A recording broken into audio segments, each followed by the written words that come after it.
રમતગમત ક્ષેત્રે હવે ગુજરાત અને ગુજરાતીઓની ઓળખ હવે ધીરે ધીરે બદલાઈ રહી છે. આગામી દિવસોમાં ગુજરાત 2030માં યોજાનાર કોમનવેલ્થ ગેમ્સ તેમજ 2036માં યોજાનાર ઓલિમ્પિક્સ માટેની યજમાની કરવા માટે જઈ રહ્યું છે. ત્યારે ગુજરાતનું ગૌરવ એવા ટેબલ ટેનિસ પ્લેયર હરમીત દેસાઈએ સરકારના પ્રયાસોને ખૂબ સારા ગણાવ્યા તેમજ દિવસે ને દિવસે યુવાનો ખેલ જગત તરફ આગળ વધી રહ્યા છે તેમ જણાવ્યું હતું.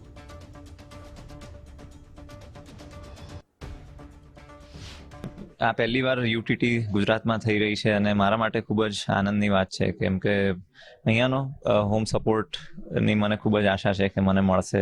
જો કે હું ગુજરાતને નથી રિપ્રેઝેન્ટ કરી રહ્યો, અમદાવાદ એસજી પાઇપર્સને, પણ ગોવાને કરી રહ્યો છું.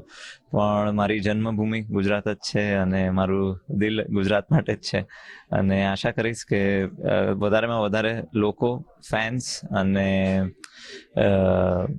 છોકરાઓ જે યંગસ્ટર્સ છે એ લોકો આવે અને જે ઇન્ટરનેશનલ પ્લેયર્સ છે એ લોકોથી શીખે, કેમ કે આવી તકો ઘણીવાર લાઈફમાં નથી મળતી.